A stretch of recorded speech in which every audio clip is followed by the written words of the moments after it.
Halo teman-teman, kembali lagi di channel kesayangan kalian. Bagaimana jadinya jika seorang autis atau keterbelakangan mental mengidolakan seorang pemain bowling profesional sehingga sehingga keseharian dia diisi dengan bermain bowling seorang diri? Dan bagaimanakah cara dia untuk mencapai keinginannya menjadi seorang pemain bowling profesional? Diawali dengan scene yang memperlihatkan seorang pemain profesional bernama Seoljung yang sedang melakukan permainan bowling, di mana Seoljung berhasil membuat strike dan menjatuhkan semua pinnya, dan film Split pun dimulai. Kemudian kita akan berfokus dengan seorang pria, yaitu Seoljung yang ada di awal scene tadi.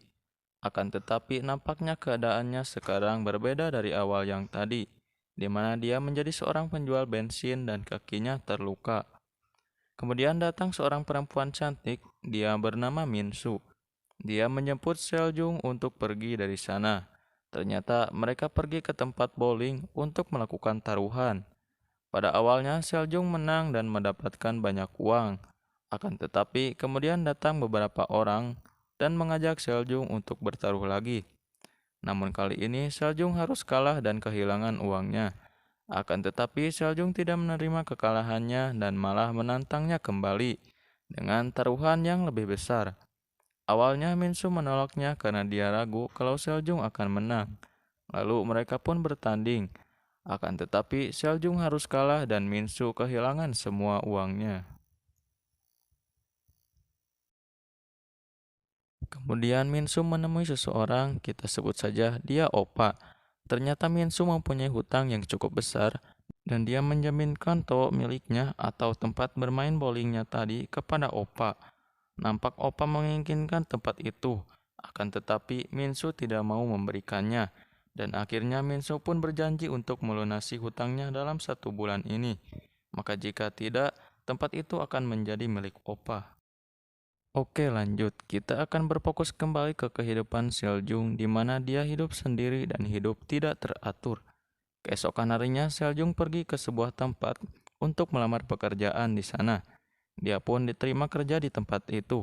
Ketika dia bekerja, tidak sengaja dia melihat seseorang yang nampaknya bermain bowling secara aneh. Namun ajaibnya, semua lemparannya mendapatkan strike.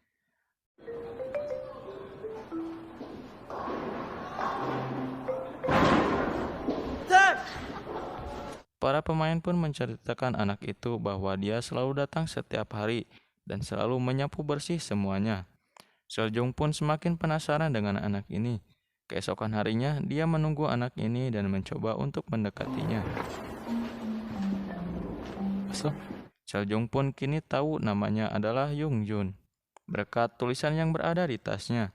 Seoljung pun mencoba mengajak mengobrol, namun anak ini nampaknya tidak merespon dan malah seperti ketakutan. Anak itu pun berteriak aneh seolah-olah ada yang membahayakannya. Tentu saja Seoljung pun panik. Kemudian ibu kasir datang dan memarahi Seoljung karena sudah mengganggu anak itu.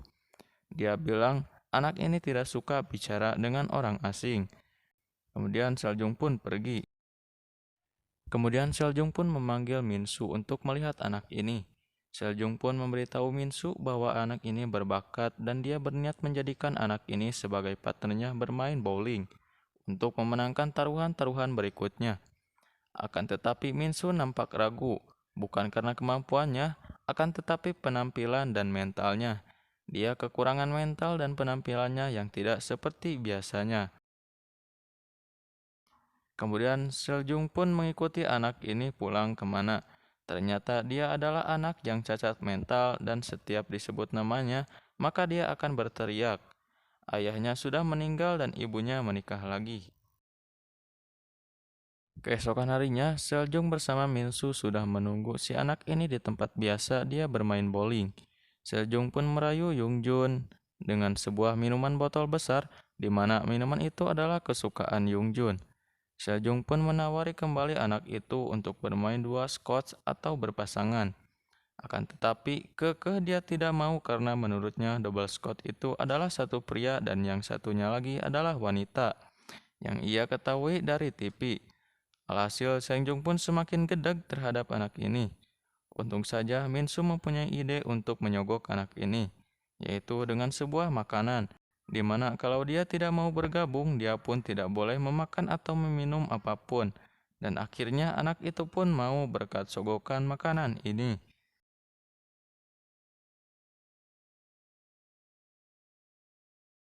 Lalu mereka pun mencoba dan memang semua lemparan Yongjun mendapat strike.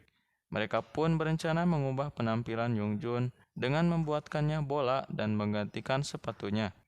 Akan tetapi semua lemparannya gagal. Mau tidak mau, Minsu pun mengembalikan bola dan sepatunya kembali. Begitu juga lemparannya kembali bagus. Akhirnya Minsu pun menelepon dan mengajak orang untuk taruhan lagi. Mereka pun pergi ke tempat taruhan. Sesampainya di sana, Yongjun malah berdiam diri di line 10. Kemudian Seljung pun menghampirinya, namun Yongjun tidak mau bermain di selain line 10. Akhirnya, Seljung pun memaksa anak itu untuk bermain di line 1. Taruhan pun dimulai dan ternyata semua lemparan Yongjun gagal dan ngaco. Ditambah sikap anehnya yang selalu berteriak. Seusai melakukan lemparan, membuatnya malah ditertawakan. Kemudian Seljung pun menghampiri anak itu dan menanyakan kenapa. Anak itu pun memberitahu bahwa dia tidak bisa bermain selain di line 10. Seljung pun memiliki ide dan menjatuhkan botol minuman sehingga membasahi line dan tidak bisa digunakan. Seljung pun menyuruh Minsu memesan line 10 dan kali ini Yongjun pun mendapatkan line yang diinginkannya. Taruhan pun dimulai kembali dan semua lemparannya mendapatkan strike sehingga membuat mereka memenangkan taruhan ini. Minso pun sangat senang dan mendapatkan uang banyak. Ketika sedang makan, Yongjong pun nampak polohok kebingungan. Kemudian Minso pun bertanya kenapa dia begitu. Dia pun berkata bahwa kalau makan jajangmyeon harus ada timun. Kemudian Minso pun membelikannya timun. Setelah itu mereka pun melakukan taruhan-taruhan lagi dan dengan strategi yang sama, yaitu bermain di line 10. Dan alhasil mereka pun memenangkan semua taruhannya. Kemudian kita akan melihat Seljung sedang mengobrol dengan seseorang. Dia bertanya apakah Seljung adalah pemain profesional. Seljung pun mengiyakannya. Lalu dia bertanya kenapa dengan kakinya. Lalu Seljung pun menceritakan bahwa dulu dia mengalami kecelakaan sehingga kakinya harus mengalami patah. Lanjut, kini Minsu tahu tentang keadaan sebenarnya dari Yongju. Karena kasihan, dia pun mempunyai ide untuk membawanya dan mengurusnya. Tentu saja tinggal dengan Seljung. Selain kasihan, Minsu pun bermaksud terus mengajak anak ini agar hutangnya kepada Opa lunas. Lalu mereka pun menjemput Yongjun dari panti asuhan dan tinggal bersama Seljung. Mereka pun melakukan latihan bowling di tempat Minsu. Akan tetapi seperti biasa, anak ini tidak bisa bermain selain di line 10. Seljung pun mencobanya untuk bermain di line lain namun hasilnya tetap sama. Anak itu berkata bahwa kakinya harus berada di angka 1 dan tangannya lurus di angka 0. Akhirnya Seljung pun mengerti dan mencoba mengikat kepalanya, kemudian menyuruh anak itu untuk berpikir bahwa angka 0-nya berada di kepalanya. Akhirnya anak itu pun mencobanya dan ternyata cara itu berhasil.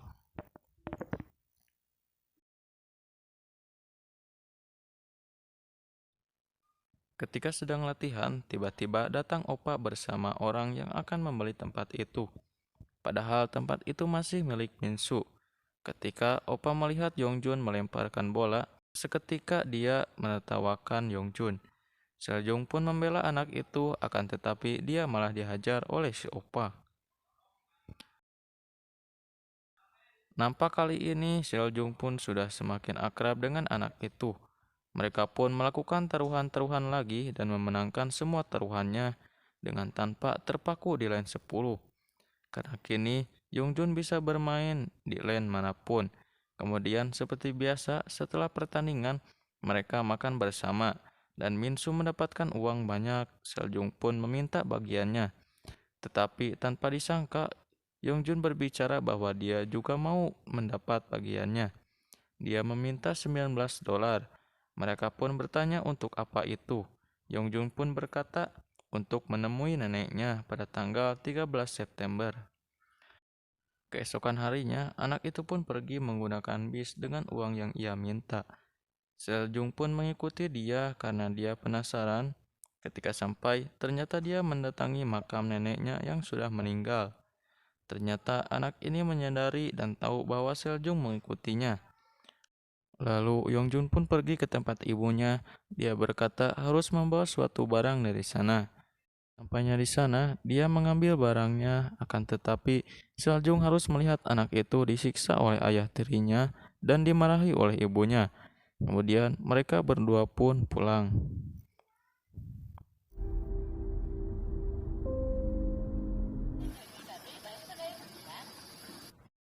Keesokan harinya, Minsu sudah menunggu mereka berdua untuk pergi mencari taruhan lagi. Akan tetapi, kali ini tidak ada yang mau melawan mereka. Minsu pun bingung. Tiba-tiba ada telepon dan mengajak Minsu untuk taruhan. Tentu saja Minsu pun menerimanya. Ternyata itu adalah orang yang awal tadi mengalahkan Seljung. Kali ini mereka memenangkan taruhannya. Tapi baru saja menang, dia malah mengakhiri taruhannya dan malah mengajak Minsu untuk makan. Mereka pun pergi. Dia bermaksud menawari Minsu untuk menjadikan Seljung dan Yongjun menjadi atletnya. Mereka akan melawan pemain dari Cina dan mendapatkan taruhan yang sangat besar. Dengan pertimbangan dan keuntungan yang didapatkan, mereka pun setuju. Keesokan malamnya mereka pergi untuk bertanding. Banyak orang yang datang dan membuat taruhan yang banyak.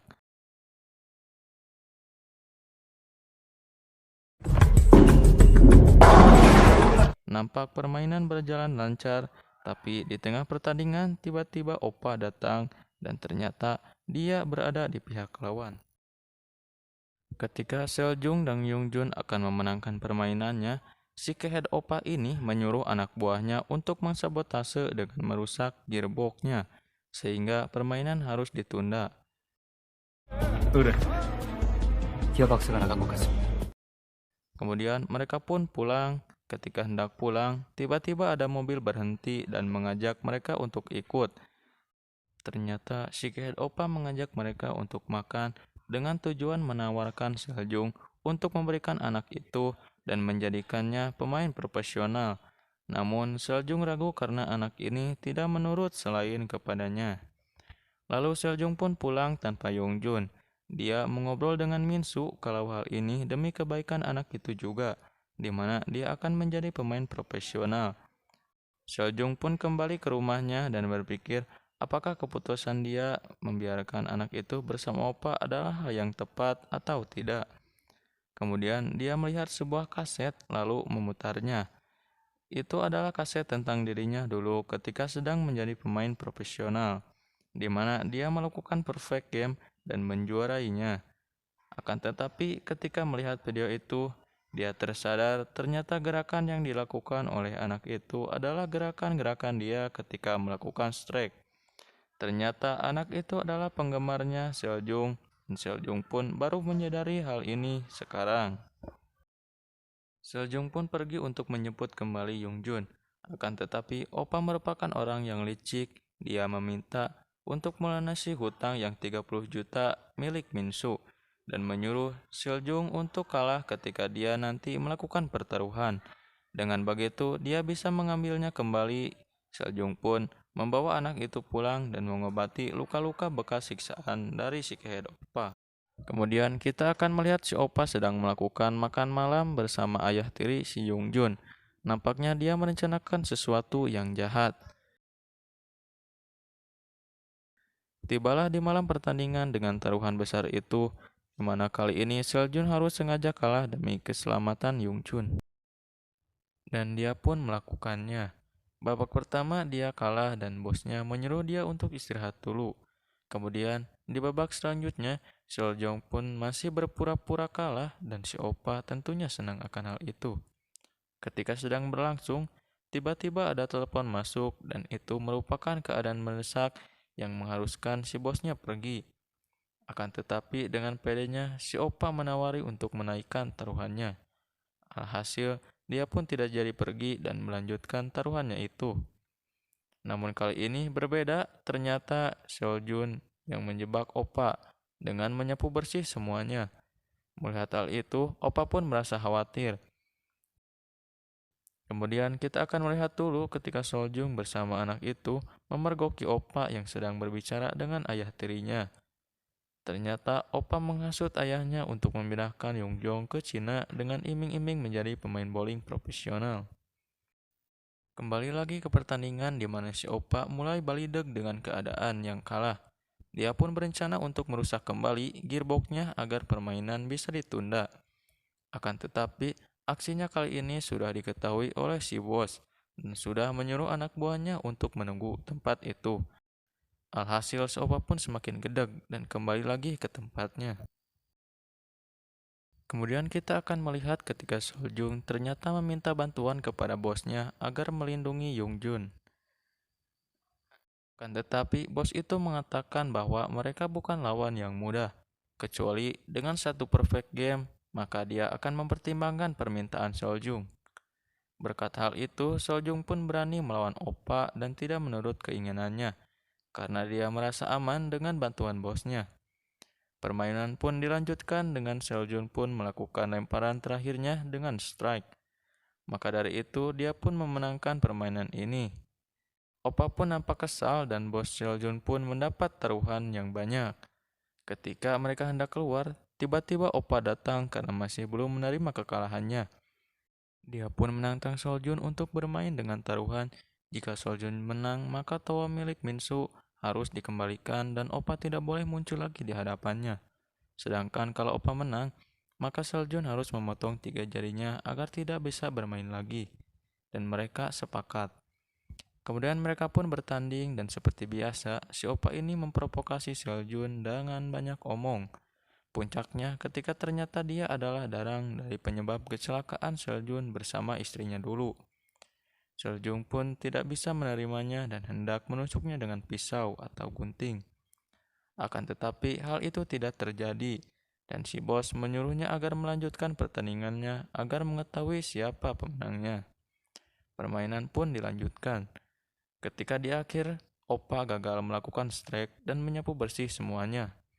Dan jika Seoljung berhasil melakukan strike, maka dia akan memenangkan permainan ini.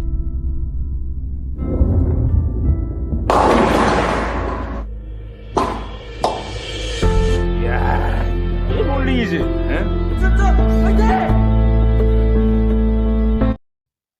Dan Seoljung pun berhasil. Namun ketika mereka akan pergi, lagi-lagi Oppa tidak menerima kekalahannya dan menusuk Seoljung dengan pisau.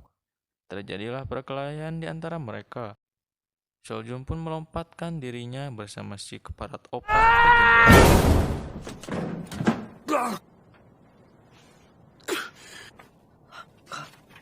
가요. 집에. Lalu di scene akhir kita akan melihat di mana Yongjun menjadi seorang pemain bowling profesional dan membuat perfect game.